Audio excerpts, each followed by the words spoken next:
Olá Floripa, olá Brasil, olá mundo, eu Eustáquio André Patunas e este é o programa Vida Inteligente. Hoje nós vamos trazer um assunto por demais importante, né? Nós vamos convidar mais uma vez o professor Paulo Araújo Duarte, que está aqui já no nosso estúdio, né, que você já vai vê-lo. Nós vamos falar sobre a presença da astronomia em nossa vida. A presença da astronomia em nossa vida. Quando o Paulo me mandou uma sinopse do que a gente ia falar, eu fiquei impressionado, porque eu também não fazia a menor ideia do quanto a astronomia é presente na nossa vida. Então, antes de mais nada, deixa eu chamar o Paulo aqui para a gente conversar aqui na sala. E aí, Paulo, tudo bem? Tudo bem, tudo legal. Tudo bom? Tudo bem. Prazer ter você mais uma vez aqui conosco, porque a gente sabe que você é um poço de sabedoria na sua área de atuação, né? Então, olha. Não, é legal, o pessoal gosta quando você vem, a gente tem tratado uns assuntos muito bons, e é sempre bom falar com o especialista da área, né? Então, e você estuda isso. Quantos anos você lida com astronomia, Paulo? Bom, eu trabalhei na universidade por 30 anos. Sim. Então, eu já estou aí uns 30 anos brincando com astronomia aí. Não, então, isso é muito bom. Então, Paulo, quando você mandou a sinopse aí, eu vi muitas coisas interessantes aqui. Eu até vou acompanhar, você deve estar com a sua sinopse aí também, né? Para a gente ver, porque, puxa vida, está em todo quanto lugar a astronomia. Eu gostaria que você começasse aí para despertar a atenção do nosso público, porque, veja, eu já viajei em alguns lugares desse mundo, e percebi, principalmente aqui para o Peru, para essas terras incas, tudo, lá em Machu Picchu principalmente, a gente vê aqueles sítios arqueológicos e você vê que os incas, eles estudavam o céu através do reflexo na água, eles tinham, os guias lá ficavam mostrando para a gente, eles olhavam tudo ao contrário, né? E através daquela posição ali do reflexo do céu na água, eles determinavam tudo, eles faziam as plantações deles. Então, isso vem, eu gostaria que você fosse atrás, lá bem no início da nossa civilização, quando todo mundo começou a se basear naquilo para se orientar. O ser humano, é notório que ele começou a se orientar através das estrelas, não é isso? É verdade, Grego. E você já fez algumas vigílias, não é? Sim. E certamente já teve a oportunidade de ver como o céu é maravilhoso à noite, não é? Nossa. A quantidade de estrelas, a quantidade de constelações. Parece até que o céu assim está mais perto da gente, né? Que a gente pode tocar com o dedo. Verdade, tem alguma impressão. É verdade. Agora, imagine você, o homem antigo, o homem primitivo, não é? Se deparando com esse céu à noite, sem saber explicar as coisas, digamos assim, explicar de um modo científico, de um modo mais abalizado, né? Claro. Automaticamente ele apelava para o sobrenatural, né? Então, as estrelas passavam a ter os seus deuses e deusas, não é? Lendas eram criadas, inclusive as lendas até, elas tiveram assim um papel muito importante, porque era uma forma de passar o conhecimento adiante, entende? Não tinha a escrita com tanta facilidade, não é? Então, essas historinhas, essas lendas, ajudavam a passar o conhecimento adiante. E o homem começou a perceber também que havia ciclos na natureza, né?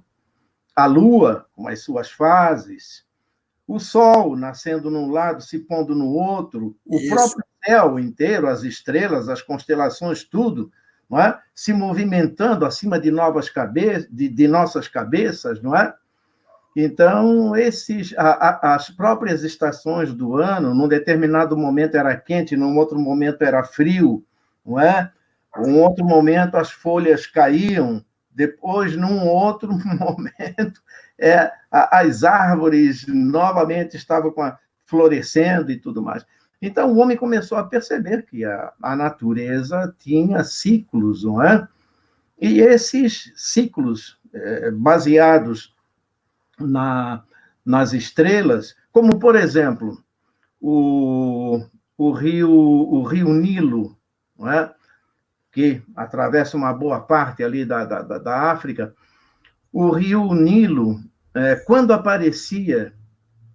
começava a aparecer a estrela Sírius no céu, era sinal de que o Nilo ia subir. ter as suas enchentes, e derramar o humus nas suas laterais, umedecendo a terra, fertilizando naturalmente a terra. Isso. Então, era a época do plantio, não é? Então, a estrela Sírius, nesse caso, indicava que estava vindo a época das cheias do rio Nilo. Não é? Isso era muito importante para o povo que vivia por ali. Então, ter esse conhecimento, né, fazer essa relação das estrelas com os acontecimentos aqui na Terra, era uma coisa muito importante. Não é? Então, o céu também passou a ser um grande calendário. Né? Hoje em dia, nós não precisamos. Não é? Hoje em dia, não precisamos mais dessas coisas, porque tudo já está registrado, a facilidade é muito grande de nós sabermos as estações do ano e tudo mais, mas naquela época era muito importante, e era o céu que dava o sinal, né? Com as suas estrelas, com as suas constelações, entende? Então, você vê que hoje ainda é tão importante isso que você está falando, porque hoje ainda nós temos ainda muitos silvícolas, temos ainda muitas pessoas que não sabem o que é uma bússola, não sabem o que é uma TV, não sabem absolutamente nada. E tem como única referência o céu em cima delas. Né? Até para sobrevivência, se você se perde numa selva, se perde numa floresta, qualquer coisa, e você não tem instrumento, que a gente falou que a tecnologia não pode te ajudar nesse momento, a única forma de você poder se localizar é ter um mínimo de ciência do que está acima da sua cabeça. Não é isso, Paulo? Exatamente. Por isso, o conhecimento dos astros, ainda na navegação, não é? Apesar de toda a tecnologia moderna, mas ainda na navegação, o conhecimento do céu é muito importante.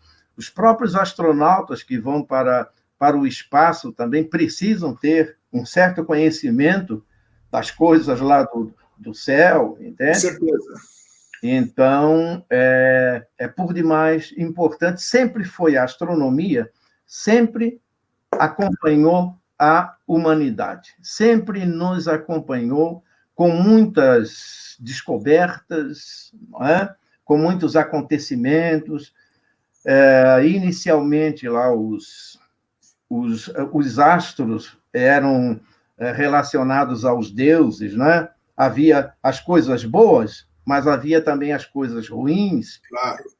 Isso também fez com que o ser humano criasse muitas seitas, muitas religiões, né?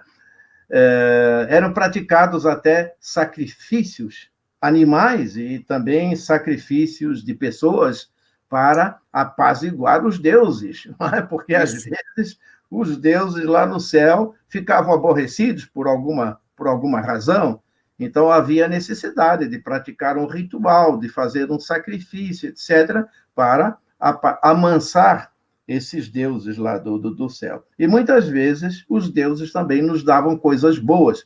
Então, esse vínculo, entende, do homem no passado com o céu e com os deuses foi algo muito, mas muito significativo mesmo.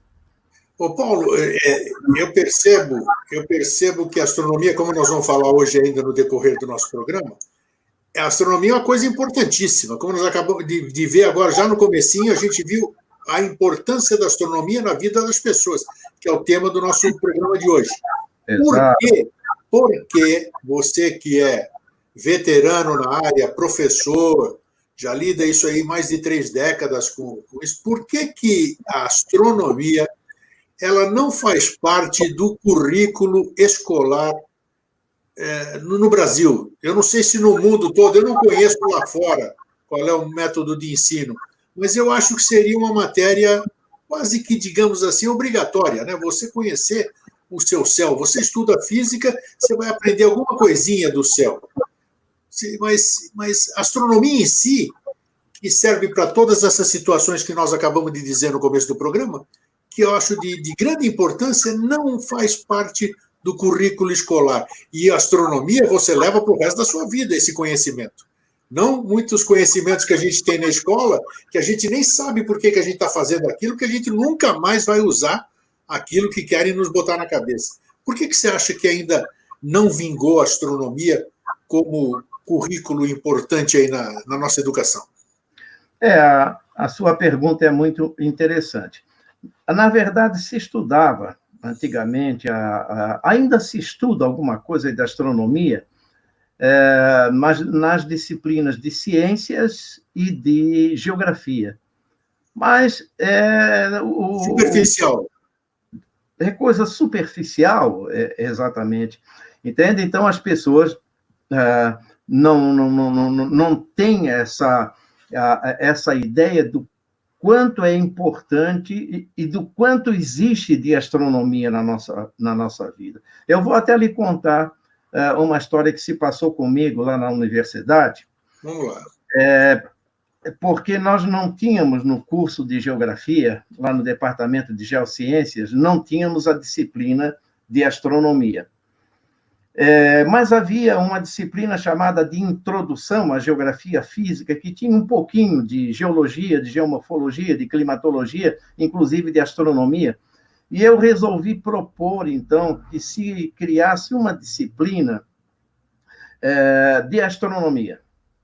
Essa proposta foi para o meu departamento, havia 28 professores no departamento naquela reunião, e só havia um professor que estava favorável à criação da disciplina. E, claro, Nossa. Era eu, né? Era eu. Mas por quê? Eu não vou condenar os meus colegas, mas porque eles não tiveram astronomia quando foram estudantes. Então, não sabiam da importância da astronomia para a geografia. Qual era a minha ideia?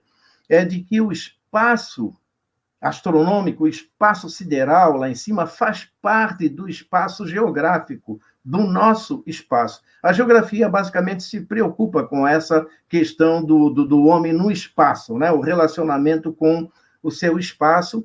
E então, o espaço astronômico eu sempre achei que deveria fazer parte do espaço do homem, do espaço geográfico. E, por isso, uma disciplina de astronomia. Bom, acontece que um professor antigo, muito respeitado, resolveu dar um crédito. Então, ele disse, bom, então vamos fazer o seguinte, vamos dar um crédito para o Paulo, vamos deixar essa disciplina entrar como em caráter experimental. Opa. E ela ficou, se firmou, e até hoje existe a disciplina lá. Não brinca? Eu não sabia disso. É verdade. E os alunos adoravam, né? Porque a astronomia é algo assim que mexe com a nossa cabeça, inclusive fazendo até com que a gente reflita um pouco mais a respeito da sua situação na Terra, da sua situação no sistema solar, da sua situação no universo. Afinal de contas, o que nós somos, de onde viemos, para onde vamos, qual é o sentido da vida, não é? Então, várias coisas a astronomia nos leva a refletir. E, inclusive, uma coisa muito importante que eu discutia bastante com eles era essa questão de aquecimento global, dessa onda de aquecimento global. Isso, já falamos sobre isso. Já conversamos a respeito disso, e eles não tinham noção da importância que o Sol tem nos climas da Terra. Entende? Então, era uma maneira de fazer o pessoal refletir um pouco. Então, a astronomia nos situa em uma série de questões. Veja, por exemplo, eu vou dar uma adiantada, mas depois, então, nós conversamos melhor a respeito disso. Vamos lá, vamos conversando sobre tudo. Nós comemoramos muitas festas, não é? Como Natal, como a Páscoa, o próprio carnaval também, mas tudo isso tem relação com astronomia. Opa! Tem relação com a astronomia, mas nós vamos desenvolver ainda mais uma conversa nesse período inicial aí do homem nas suas descobertas, né? Mas vamos chegar nessas festividades, né, entende? E vamos ver que nós comemoramos o Natal de uma forma muito semelhante a que os romanos comemoravam em épocas passadas. Você vai falar, boa, isso aí eu gosto mesmo. Você vai falar do solstício, né, ou não? Sim, pois é, exato. Então há muita coisa, assim, o nosso próprio calendário, né? Agora 2020 foi um ano bissexto. Mas o que é ano bissexto? Essa palavra bissexto, o que significa? Sim, isso, claro. Pouca gente sabe, né? Porque nós temos o mundo gira lá em cima e fica sobrando um dia a cada 4 anos, né? Vamos dizer, uma pequena hora que a gente explica aí sobre o ano bissexto, Paulo, aproveitando. O ano bissexto é algo assim. Eu vou tá esquentando, viu, Grego? Estava muito frio, está esquentando. Começa a conversa, começa a esquentar aí. Começa a esquentar. Mas ano bissexto tem algumas explicações aí interessantes, né? Na época de Júlio César, em Roma, ele tinha montado um calendário que é chamado calendário juliano, né? Juliano, sim. Só que é o seguinte, o ano ele é baseado na revolução ou na translação que a Terra faz em volta do Sol. Não é? Então, o calendário civil é de 365 dias redondos. Entendeu? Acontece que nós temos o ano astronômico, que é de 365 dias, 5 horas, 48 minutos e alguns segundos. Então, essas 5 horas, 48 minutos e alguns segundos e tal, isso aí fazia diferença, porque o calendário civil é 365. Mas o ano astronômico tem a mais 5 horas, 48 minutos e alguns segundos, né? Que são arredondados para 6 horas. 6 horas. Sim. Então, considerando essas 6 horas aí arredondadas... A cada ano, nós vamos ter uma diferença entre o calendário civil e o calendário astronômico, sim. diferença de 6 horas. Então, 6 horas vezes 4 vai dar 24 horas. Então, a cada 4 anos, nós temos, então, que acrescentar um dia num dos meses, e foi escolhido por Júlio César, que seria o mês menor deles, né, que é o fevereiro. Então, fevereiro, a cada 4 anos, tem um dia a mais, que é justamente para fazer com que os dois calendários não fiquem defasados, que eles fiquem igualados. Entende? Mas, então, Paulo, faria muita diferença para o ser humano um dia a mais, um dia a menos? Faria, meu amigo, faria. Por quê? Tanto é, porque, veja, num ano nós temos uma diferença de 6 horas. Agora, vamos acumulando essas 6 horas em vários anos,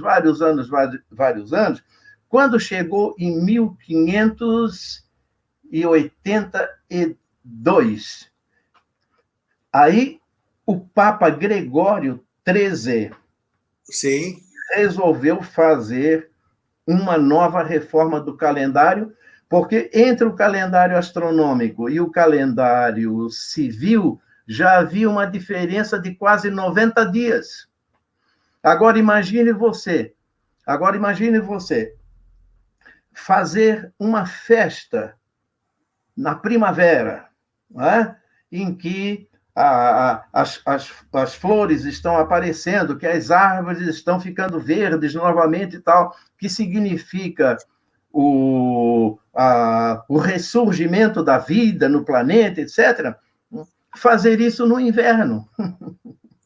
Porque algumas festas já não estavam mais coincidindo na época certa, na estação certa. Puxa, então teve influência realmente, então. Não é? Então, certo. Então, por isso, Grego, que os alunos me perguntavam, mas por que um papa é que foi fazer, por que não um governante? Isso. Mas o papa que se interessou por isso, justamente por causa das festas católicas, não é? Que tinham que cair na época certa.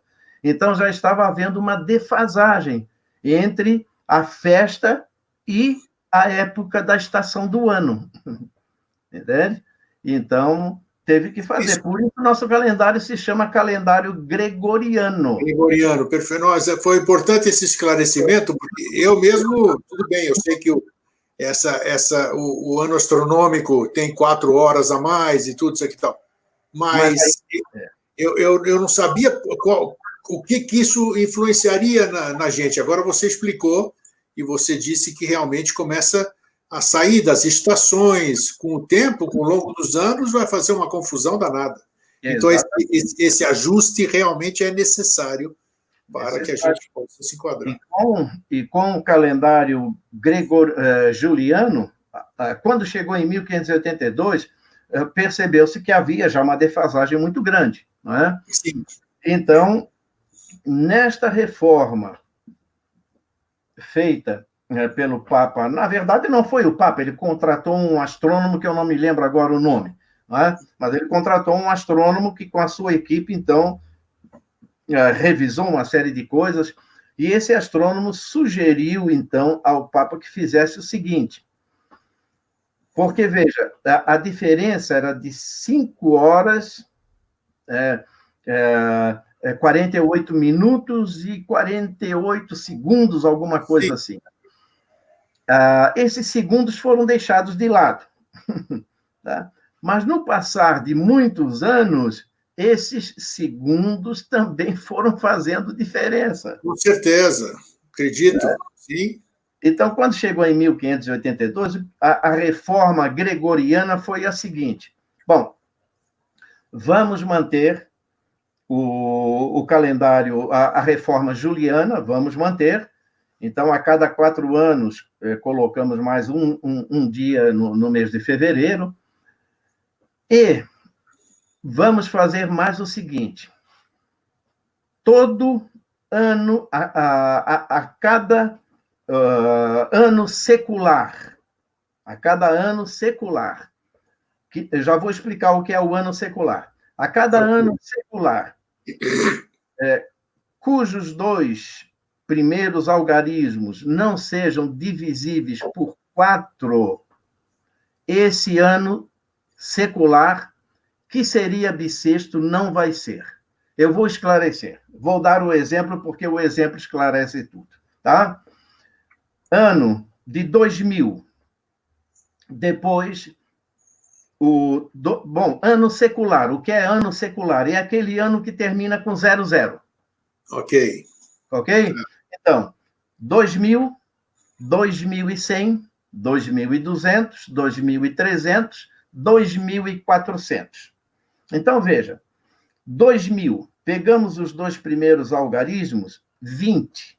20 dividido por 4 é divisível. Está 5, não é? Então, 20 é divisível por 4. Então, 2000 foi um ano secular que foi bissexto. Agora, 2100, ele seria bissexto, porque termina com 00. Porém, pega-se os 2 primeiros algarismos, 2 e 1, 21. 21 não é divisível por 4. Então, não vai ser bissexto. Olha só, caramba! Isso, sinceramente, não sabia. Que é justamente para consertar aqueles segundos, entende? Que foram desprezados. Entendeu? Depois, 2000... E 200. E 200. 22 não é divisível por 4. Não vai ser bissexto. 2.300, 23 não é divisível por 4. Isso aí não é invenção, então, é matemática mesmo. Isso aí foi comprovado que... Matemática mesmo e astronomia, conhecimento Astronomia. mesmo de astronomia. Agora, 2.400 vai ser bissexto, porque 24 é divisível por 4. Então, a cada 400 anos, 3 bissextos vão ser dispensados. Olha só, que interessante. Entende? Então, do chamado... Vale como informação, porque numa dessa a gente está vivo num desses anos e a gente estranha, né? Porque a gente não vive 400 anos por enquanto, né? Mas exatamente. Nós não temos nenhum agora, né? Não, né? Nós, nem 2100. 2000 nós passamos, né? Foi isso. Em 2000 nós passamos, exatamente. Né? Agora, do 2000 e... próximo vai ser 2100. Exatamente. O próximo será 2100, que seria bissexto, mas não vai ser, porque 21 não é divisível por 4. Olha que interessante. Paulo, vamos... Fala. Não é? Então, fala assim, ano bissexto, vivemos o ano bissexto, porém, as pessoas não têm muita noção de que isso é astronomia. Aí, uma outra coisa importante. O porquê bissexto? Já tive um aluno que me perguntou, mas por que bissexto? É sexto? Se é de 4 em 4. Se é de 4 em 4. Por que bissexto? Aí tem uma outra história. Quando foi feita a reforma lá por Júlio César, que também não foi ele era o governante, o imperador, contratou astrônomo para fazer isso, né? Pois bem, então, quando foi feita aquela reforma por Júlio César, o que acontece?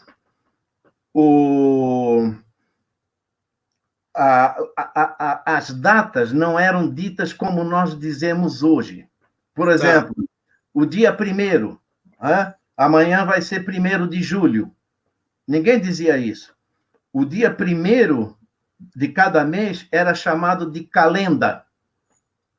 Daí vem o nome, né, do calendário. Daí vem o nome calendário, Mas havia também as nonas, havia os idos. Então, por exemplo, se nós fôssemos dizer dia 5 de julho, nós diríamos o 5º depois da calenda de julho. Era assim que a data era. Não era 5. Era o 5º dia após a calenda de julho. Sim, que interessante, né? Agora, o que foi feito? Foi feito o seguinte, no mês de fevereiro, eles pegaram o dia 24 de fevereiro, que era o 6º dia antes da calenda de março. Calenda de março era o dia 1º. Então, o que foi feito? O dia 24 de fevereiro foi bisado. Então, o mês de fevereiro ficou assim, dia 23, 24, 24, 25, 26, 27 e 28. Olha só. Ao invés de acrescentar o 29 lá no final, eles bisaram o dia 24. Quer dizer, o 6º dia foi bisado.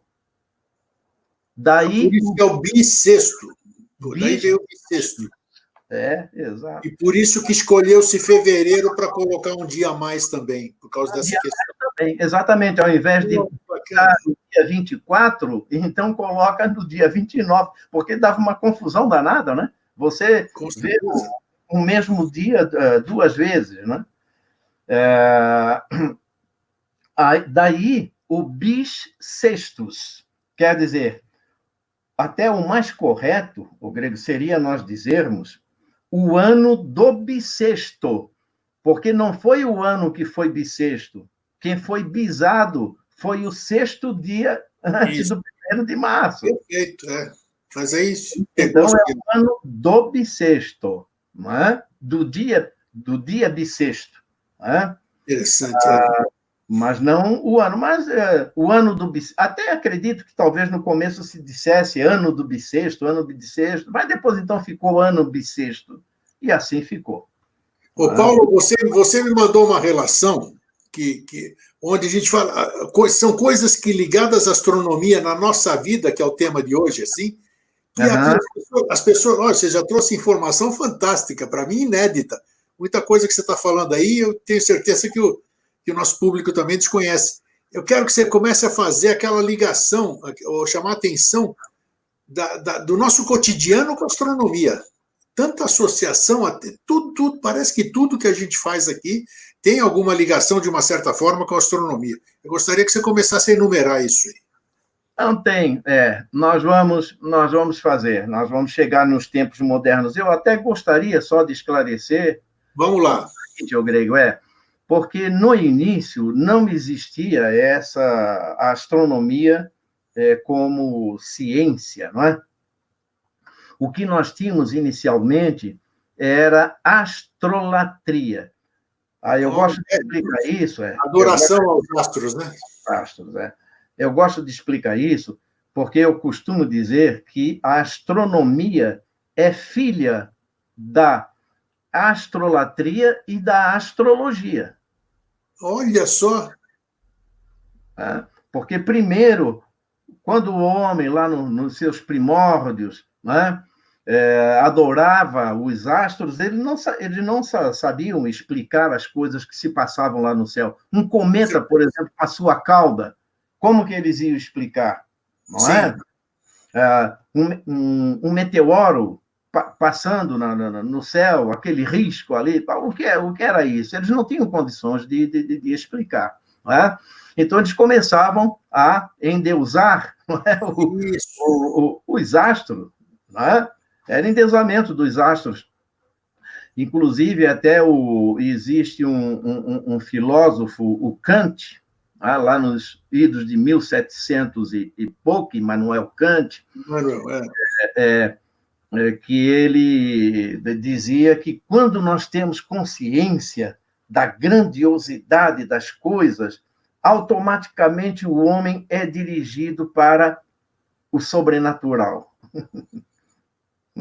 E era o que acontecia, né? Era o que acontecia no homem antigo. Ora, diante daquele céu de tantas estrelas à noite, de tantas constelações, de tantos fenômenos, a única maneira que eles tinham de explicar essas coisas era colocando deuses, atribuindo aos deuses. Então, isso é o que se chama de astrolatria. É adoração aos astros, realmente, é verdadeiro. Aos astros, exatamente. Mais adiante, um pouco, vai surgindo também a astrolatria. Né? A astrologia.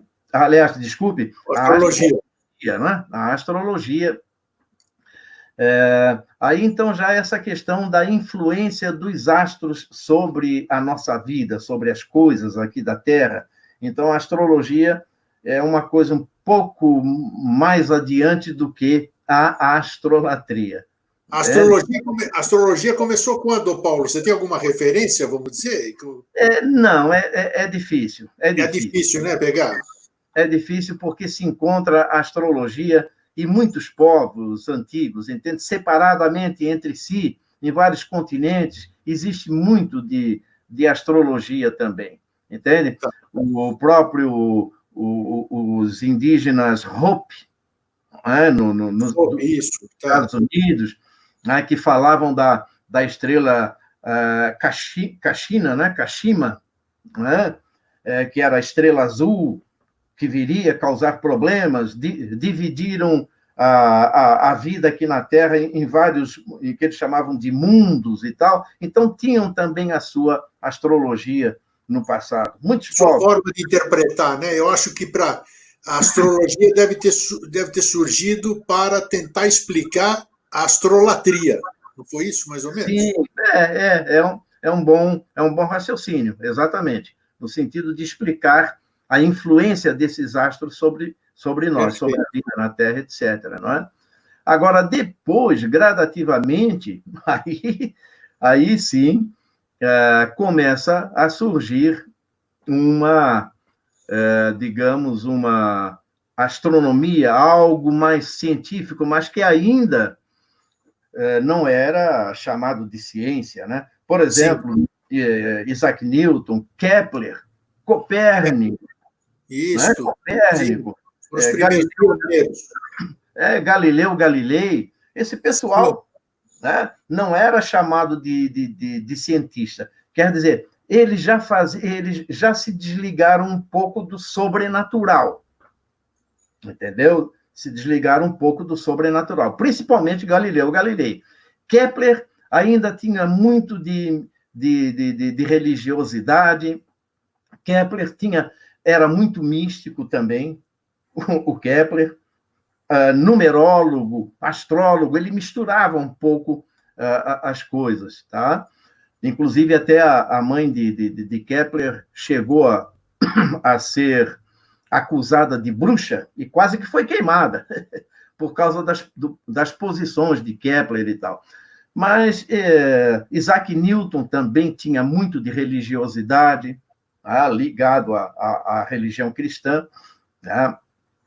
Mas eles faziam trabalhos que se poderia dizer trabalhos de pesquisa, trabalhos científicos. Sim. Né? Só que naquela época eles não eram chamados de cientistas. Essa palavra ciência não existia, cientista não existia, era filósofo. Eles eram filósofos. E esses que se dedicavam a estudar a natureza, fugindo do sobrenatural, digamos, estudando a natureza, eram chamados de filósofos naturais. Olha só, filósofos naturais. Filósofos naturais. Galileu Galilei era um filósofo naturalista ou natural. Entende? Essa palavra ciência, ela veio surgir muito, muito mais tarde, 1833. E, por incrível que pareça, foi uma palavra criada por um padre.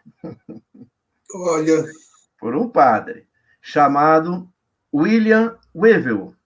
Era britânico, ele era padre, ele era muito estudioso, dava muitas palestras pela Europa, ele era considerado um polímata. Polímata é aquela pessoa que entende de muitas coisas e fala de muitas coisas e tal.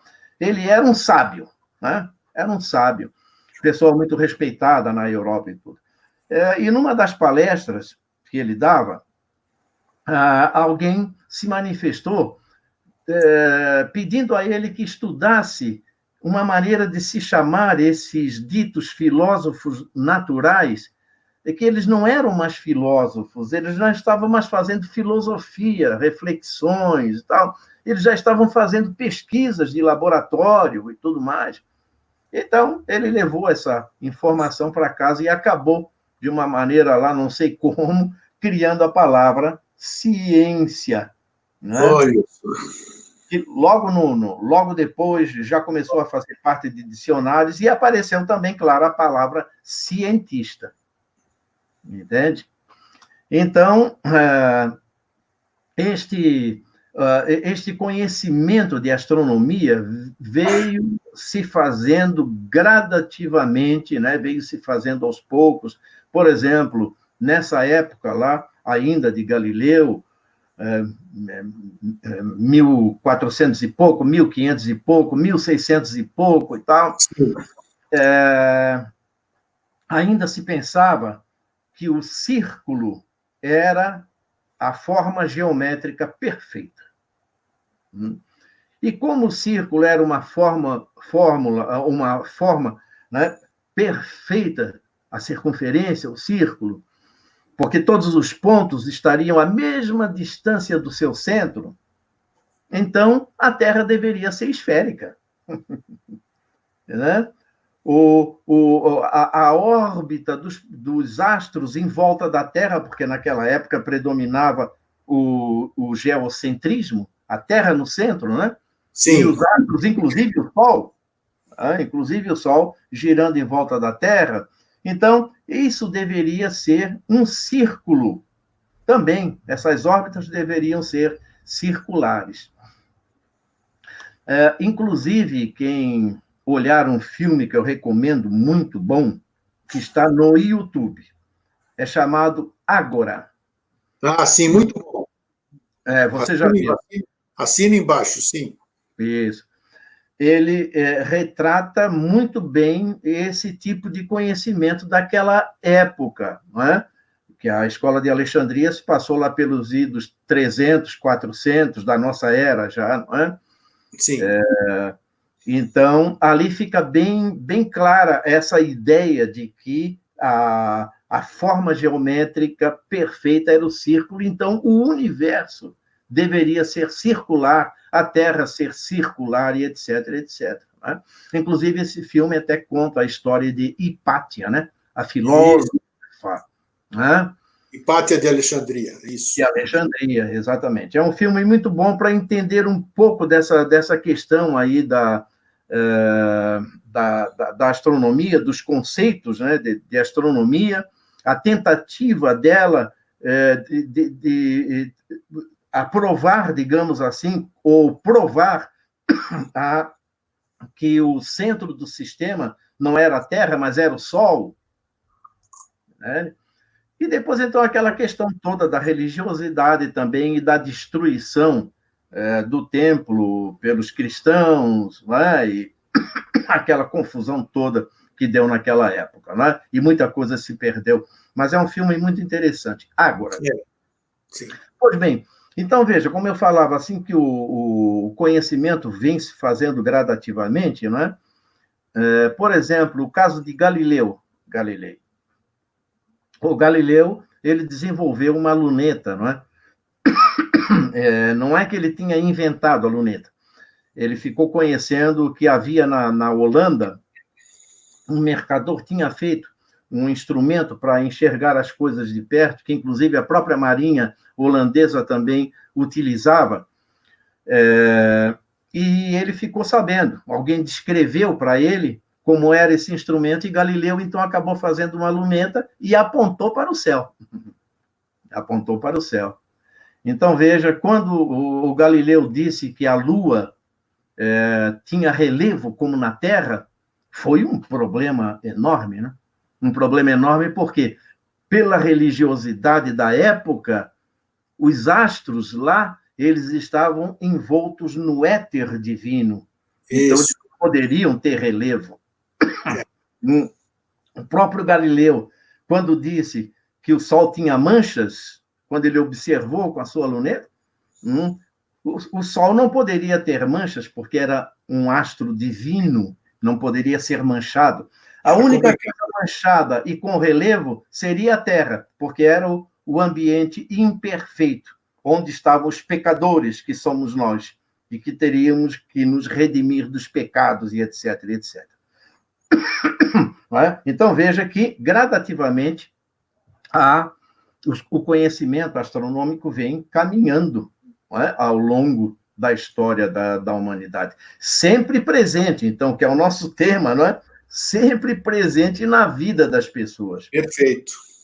E aquele que falasse contra as ideias cristãs da época era mandado para a fogueira. Né? Para a fogueira, né? Era assim. Inclusive Giordano Bruno, né? Giordano Bruno, que era padre, né?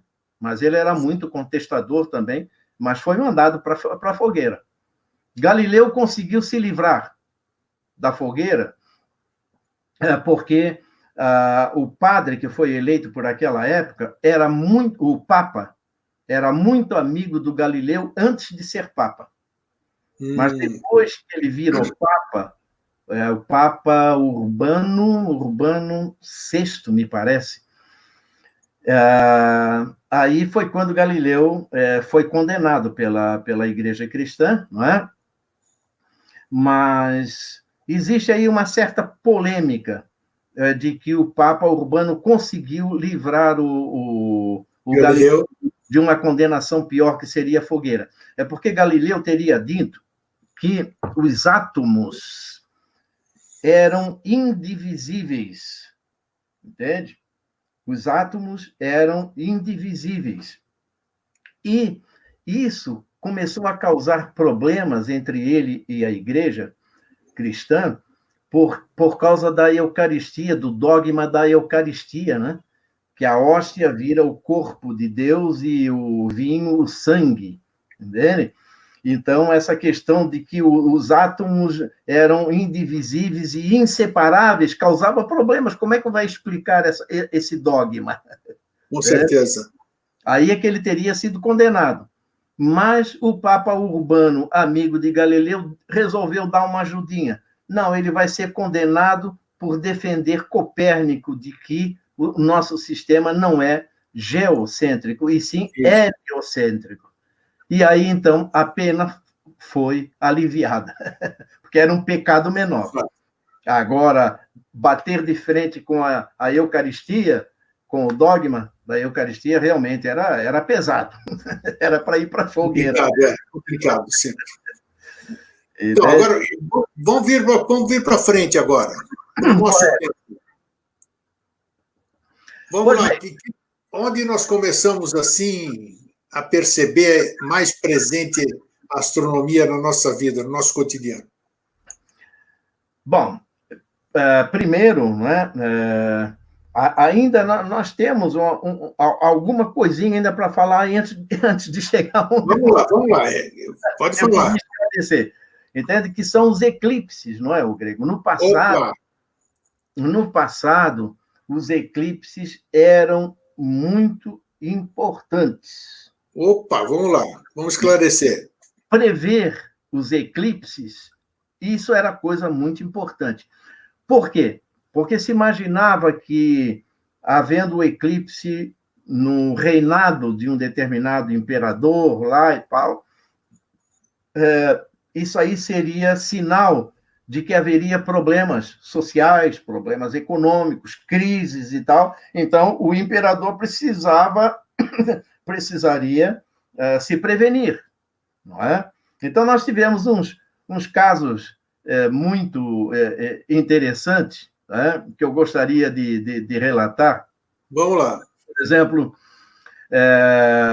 nós tivemos o caso de Cristóvão Colombo, por exemplo. Ele fez, se eu não me engano, 4 viagens para chegar aqui, não é? Na América Central, e numa dessas viagens, se eu não me engano, até a última, aconteceu um caso interessante.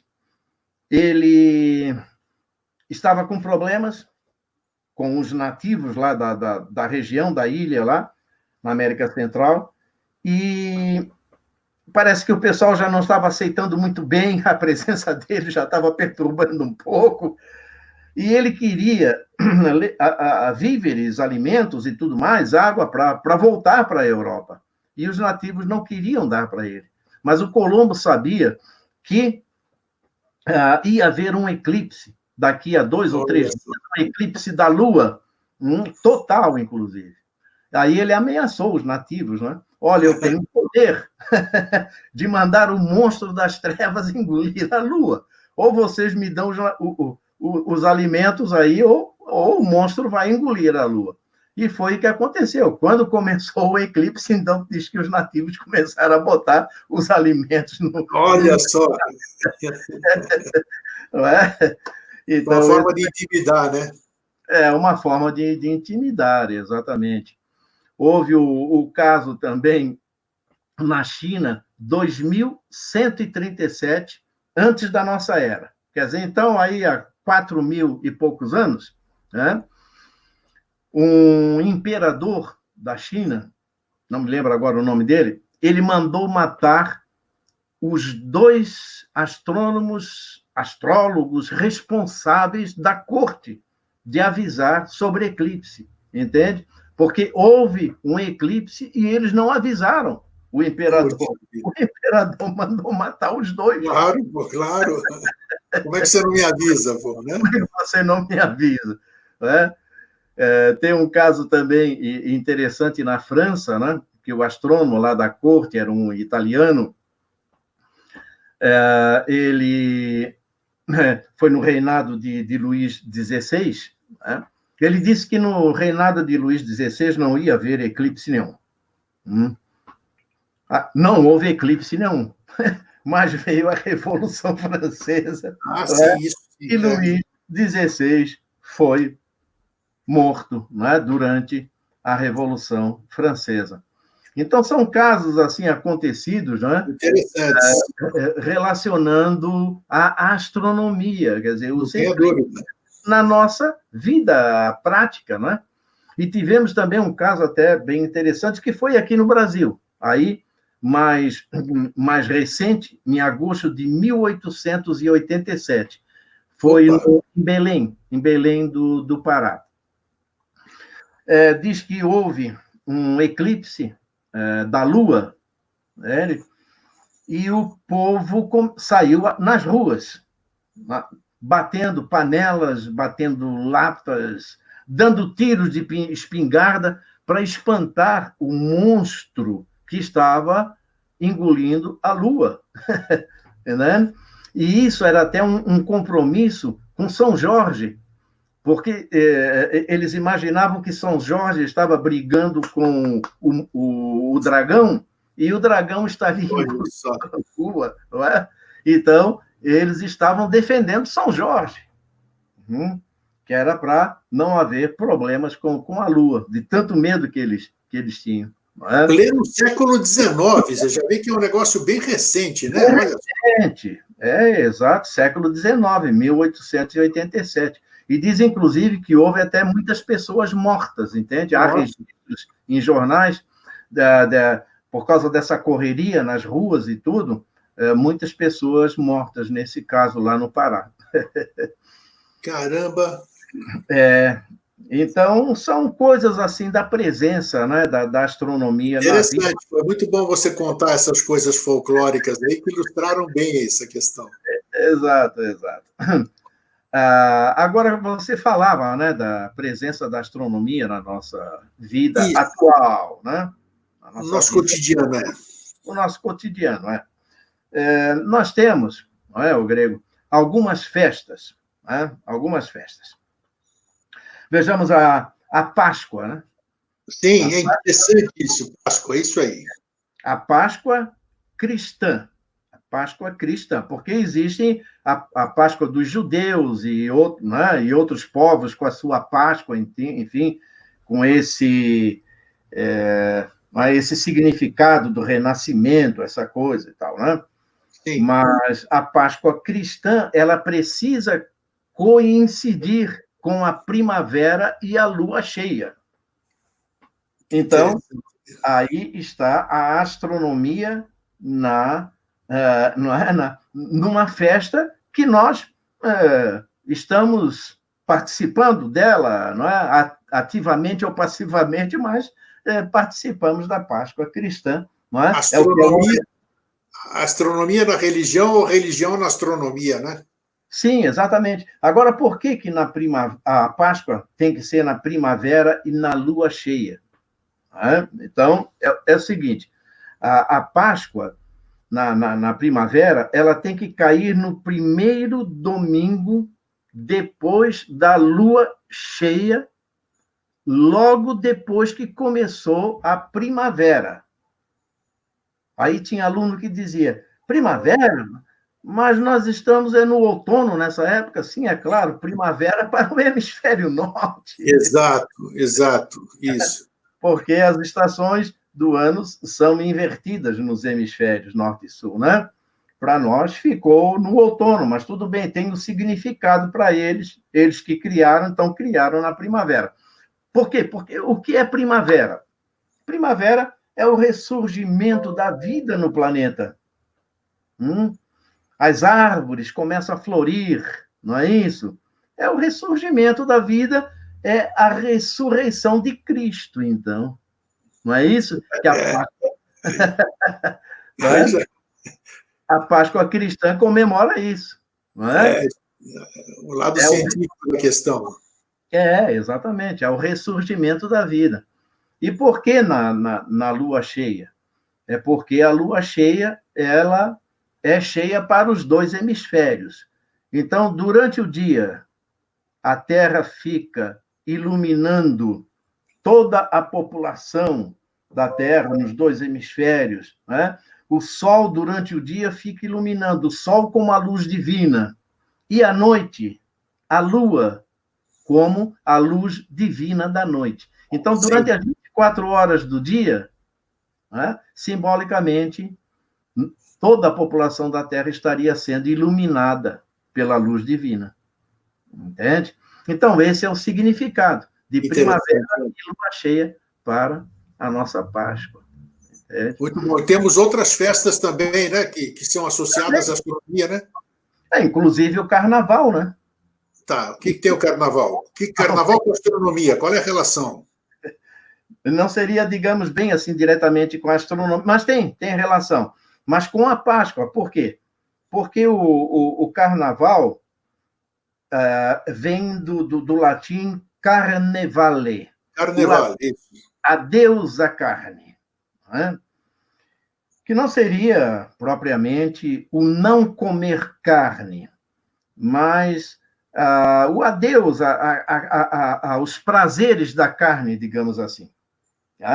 É o carnevale, que tem que cair antes, então, dos 40 dias da penitência, não é? Sim. Daquele período da quarentena, não é? Até chegar a Páscoa, né? Até chegar o domingo de Páscoa. Então, tem aqueles 40 dias. Então, o Carnaval, até certo ponto, tem uma relação direta com a Páscoa, porque, primeiro, a Páscoa é festa móvel. Então, o Carnaval também é festa móvel, porque depende da... É festa móvel também. É? E, por sua vez,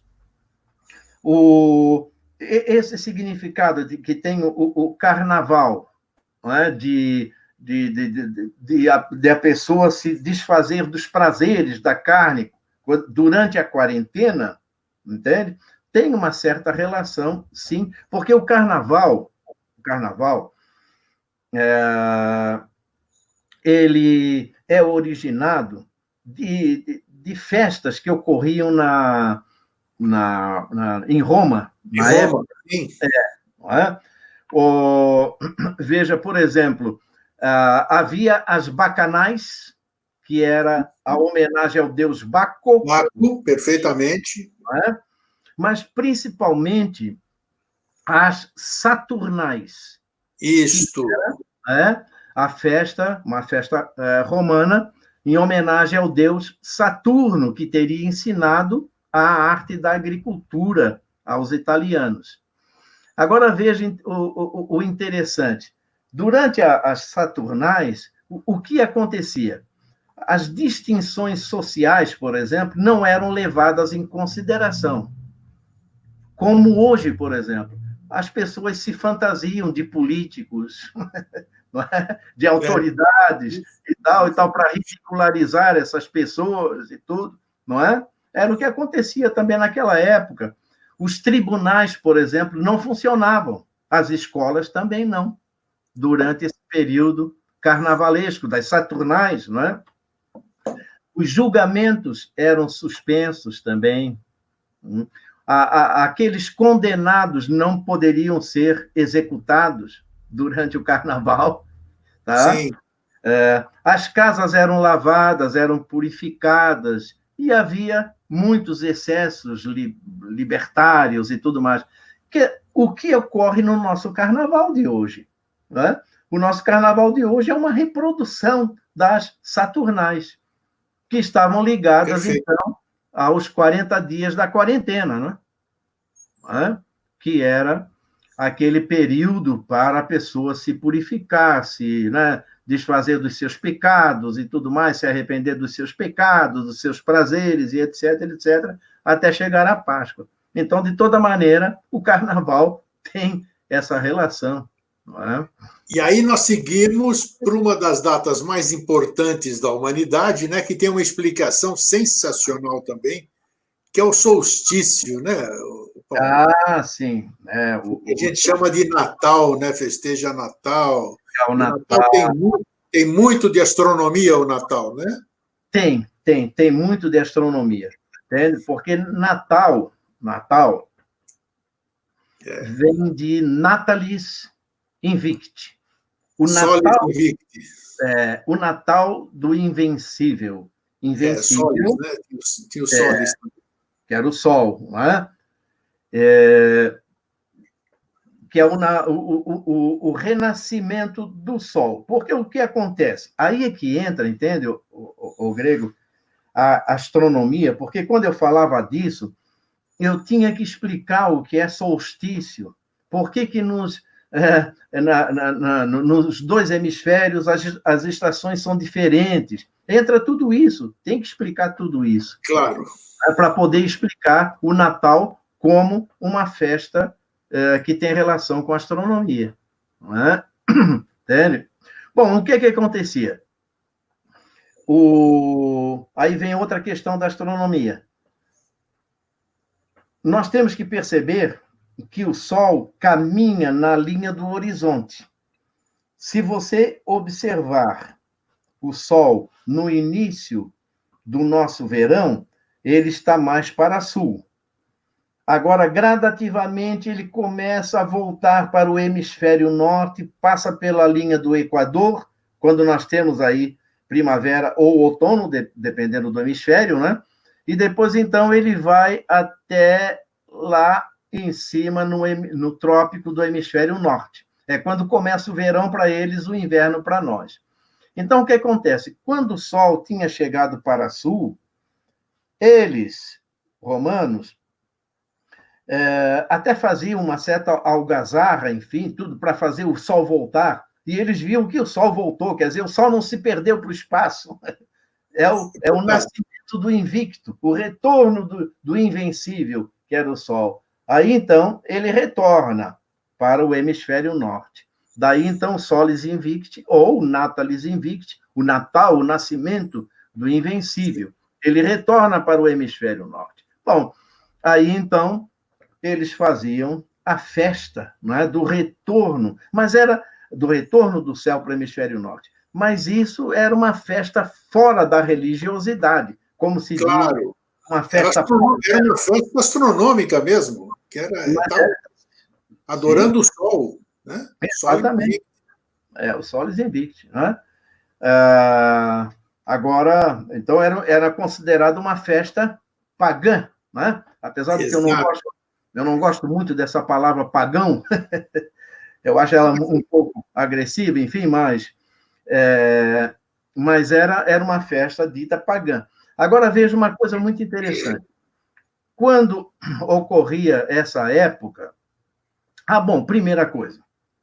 primeira coisa, no ano 336 da nossa era, o Vaticano resolveu instituir o 25 de dezembro como o dia de nascimento de Jesus Cristo. Conselho de Nicéia. Conselho de Nicéia. Porque ninguém sabe quando Jesus nasceu. Não.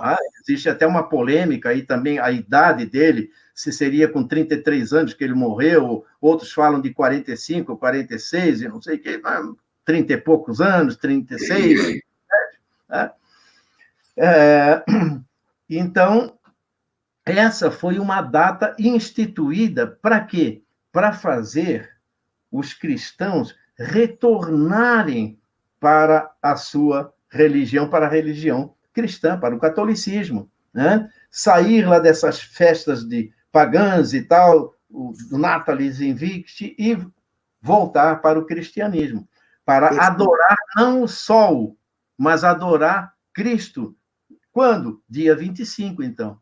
Né? Então, foi uma estratégia do Vaticano para que houvesse o redirecionamento das pessoas para o cristianismo novamente, fugindo do paganismo. E, consequentemente, tirando a força da tradição pagã para aquela época, né? Daquelas festas. Exatamente. Agora, uma coisa muito interessante é que, naquela época, nessa festividade do Solis Invicti, ou Natalis Invicti, as casas, observe bem, as casas eram decoradas, eram trocados presentes, eles faziam a ceia de Natal, faziam procissões, né? Quanta similaridade, né? Isso tudo nós fazemos hoje. Então, veja que nós reproduzimos hoje essas coisas sem saber o porquê. Perfeito. Mas Perfeito. isso vem de lá de trás, né? Vem de lá de trás. Inclusive, até, vou lhe contar uma história rapidinha nessa questão aí da... Quando eu falava lá para os meus alunos, houve uma coisa muito engraçada, porque quando eu disse que o 25 de dezembro foi uma data instituída como o nascimento de Jesus Cristo, né? Então eu tive uma aluna que apontou o dedo e disse, mas, professor, quer dizer que a minha mãe até hoje, então, me enganou até hoje? Eu digo, não tem nada a ver com a tua mãe, é que a história é essa mesmo, né? A história é essa mesmo. Ninguém enganou ninguém, é isso aí. Ninguém sabe exatamente quando Cristo nasceu, né? É que a gente vai passando a história para os outros, né? Vai ouvindo uma história e vai passando para frente. Exato, exatamente, não é? Veja uma outra coisa também, uma outra festa, né? Finados, né? Comemoração Dia dos Mortos. O culto dos mortos, várias sociedades, vários povos aí pelo mundo praticam o seu culto aos mortos, né? Existem várias maneiras do culto aos mortos, mas no caso do finados, primeiro, o significado da palavra finado, né? Finado. Sim. Finado é a pessoa que finou. Finar significa findar. Terminou. Isso. Morrer, terminar. E daí o finado. Então, a festa, os finados, é aquele que finou, aquele que terminou. Tá? Agora, por que finados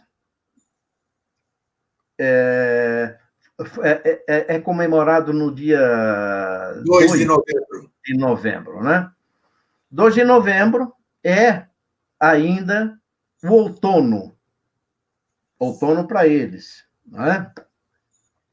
Que é a festa das folhas caídas, digamos. É quando a natureza morre. Né? Então, o outono tem esse significado nas festas. As folhas caídas, a morte da natureza. Então, perfeito. É o dia de finados. Mas por que não no início do outono, e sim lá em novembro, depois de passar um pouco do início, né? É pelo seguinte, dia 1º de novembro, você sabe que é o dia de Todos os Santos, não é isso? Isso. É o dia de Todos os Santos. Então, o que acontece? Qual é o significado do dia de Todos os Santos? É o dia de se rezar por aqueles que morreram em estado de graça. Quer dizer, aqueles que tiveram os pecados perdoados. Esse é o significado do dia 1º. Não sei se o pessoal cultua muito isso, porque não é muito divulgado, mas é isso. O dia 1º de novembro, dia de Todos os Santos, não cultua isso. Quase ninguém sabe. É você rezar por aquele... Que é dia de Todos os Santos, sim. E você rezar por aqueles que tiveram seus pecados perdoados. Bom, então nada melhor do que colocar o dia 2, o dia seguinte, não é? Claro, como homenagem. Em homenagem para se fazer orações por aqueles outros falecidos que ainda precisam de uma ajuda para serem aceitos no céu, porque eles ainda podem estar lá no purgatório. Então, rezar por eles... É uma forma, né? Exatamente. E isso também... É uma forma de trazer a santificação de um com a perda do seu ente querido também, para fazer uma minimização da dor, digamos assim, né? E uma associação com uma certa santidade. Paulo, nós estamos em cima da pinta, ora, assim, vamos dizer, nós temos um tempinho pouco aqui para que você me fale, ou nos fale, sobre outros benefícios vindos da astronomia. Você até me mandou e eu vou rápido aqui, né, GPS, celular, fala sobre todas essas coisas, roupa de bombeiro, olha só, coisas que eu nunca tinha ouvido falar que tem coisa com astronomia, computadores que foram feitos para fins astronômicos, como você está falando. Fala sobre isso para a gente dar hoje, encerrado, vamos dizer, que nós estamos em cima da pinta, da hora. Isso, isso. Bom, hoje em dia, nós estamos vivendo uma época da conquista espacial. Sim. A conquista espacial que começou com o Sputnik, o satélite russo-soviético, né? Década de 60, né? Em 57. 57, tem razão. 1957. Né? Então, a partir dali, nós tivemos uma verdadeira corrida para o espaço, dentro daquele clima de uma Guerra Fria, né? de competição entre União Soviética e Estados Unidos. Sim. E tal. Né? E aí começa essa corrida para o espaço, de tal maneira que hoje em dia não se controla mais. Não é? Não se controla mais. E temos aí um grande problema, que nós já tivemos, eu já tive uma conversa com você no seu programa, e lá em Curitiba também, né, neste ano, que é a questão do lixo espacial. Exato.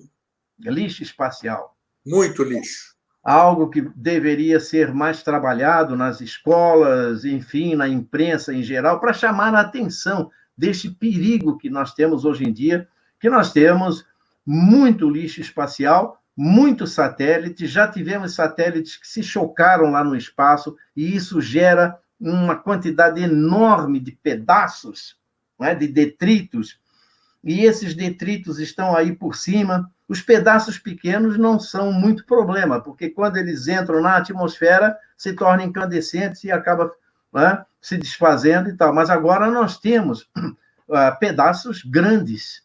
Já tivemos casa atingida por lixo espacial, que se deu aqui no município de Ilhota, aqui em Santa Catarina. Já tivemos uma moça que é considerada até hoje a única pessoa atingida por lixo espacial, que foi nos Estados Unidos. Ela foi atingida no ombro de manhã cedo, quando caminhava e fazia os seus exercícios, enfim, recebeu um pedaço, né, de um lixo espacial no ombro. Entende? Então, hoje, o lixo espacial é um grande problema mesmo, e não se sabe como resolver. Existem muitos estudos para tentar recolher esse lixo espacial, mas não tem nada de efetivo, entendeu, Grego? Porque é muita coisa. Muita coisa. Milhões de pedaços pequenos e milhares de pedaços grandes. Temos satélites que ainda podem ser controlados, já desativados, podem ser controlados para ser jogados nos oceanos, e com isso os oceanos também estão sendo poluídos com esse material que vem do espaço, nós jogamos lá, não é? E existem satélites que já estão desativados e não podem ser controlados. Isso. Então, eles podem cair em qualquer lugar, a qualquer momento. Perfeito. E temos com isso tudo também, com essa corrida para o espaço, um outro grande problema, não é? Que é a questão da militarização do espaço. Opa, isso é. Militarização, entende? Já existem armas, satélites colocados lá em cima que podem destruir outros. Existem mísseis que são colocados aqui embaixo que podem destruir satélite do inimigo lá em cima, entende? Então, o espaço, apesar de que a ONU tenha uma norma que diz que o espaço é para todos e tem que ser explorado pacificamente, mas o pessoal não tem respeitado muito isso, não. Então, a militarização do espaço, hoje em dia, junto com o lixo espacial, é um dos grandes problemas que nós estamos correndo, e pouco se fala nisso. Pouco se fala nisso. Mas Infelizmente. Infelizmente. Não é? Ô, Paulo, Eu queria que você preparasse já para uma próxima oportunidade. Já vamos marcar desde hoje aqui, ó. Opa! Que, nós estamos falando aqui sobre o assunto, e hoje tem muito na moda aqui, muito se fala. Já falamos superficialmente em alguns programas, que você é a 10ª vez que vem no Vida Inteligente, se não for mais. Então, eu quero que a gente fale no próximo programa, você prepara alguma coisa aí durante o tempo, sobre o que nós esperamos à frente, o que há de real da vida, do tempo de vida do planeta Terra. Nós já falamos da aproximação de cometas, já falamos sobre Nibiru, já falamos sobre... Mas como a gente sabe que o universo é uma coisa viva, pululante, como todos nós, então nós vamos tratar num próximo programa, vai pensando no conteúdo, nós vamos tratar nisso, né? Porque hoje existe muita política de medo, muita coisa de fim de mundo. Já falamos sobre isso no Vida Inteligente com você, né? Mas vamos fazer uma síntese científica para que a gente possa mostrar cientificamente a situação do planeta, do universo, como é que as coisas andam. Você topa o desafio? Já está topado. Então tá aí, ó. Em breve nós vamos estar abordando esse assunto, vamos ver que título que a gente dá, mas vamos desmistificar e desmitificar um monte de coisas aí que existem, né, sobre essas questões. Sim, Inclusive, né, o Grego, uma coisa muito importante também que se pode falar nesse tema que você está propondo, né, é essa questão da corrida espacial, né? Porque, veja, a ciência avança cada dia mais. Né? O avanço é muito grande da ciência. Agora, as religiões se multiplicam cada vez mais, mas, no entanto, as guerras e os conflitos também aumentam. É verdade, é verdade. Não é? É verdade. Então, o que é que a ciência está fazendo? O que é que as religiões estão fazendo para amenizar um pouco esses conflitos, essas guerras? Não é? Será que essa corrida espacial tem validade no momento? No meu entender, não tem muita validade. Eu acho que nós deveríamos cuidar daqui, né? Muita coisa nós precisamos, porque nós só vamos evoluir mesmo como espécie humana o dia que nós conseguirmos a paz, o amor, a paz, entende? É muito mais do que o avanço da ciência, muito mais do que o aumento do número de religiões e grupos místicos e etc, etc. É isso. Paulo, então já aceitou o desafio? Por hoje, muito obrigado, muito obrigado. Eu acho que, nossa, foi mais uma aula de história do que de astronomia, porque muita curiosidade, muito legal. Foi muito bom. Acredito que o público também tenha achado a mesma coisa. Então, em breve, nós vamos estar aqui de novo. Tá legal, Greg. Eu aceito o desafio. Vou preparar o material aí. E a gente vai conversando. Tá bom, Paulo? Obrigado, uma boa noite para você. Um forte abraço. Boa noite, um forte abraço a todos que nos veem aí, para você também. Obrigado. Tchau. E é isso aí, minha gente. Então, para vocês que ficam, um fraterno abraço e um feliz sempre.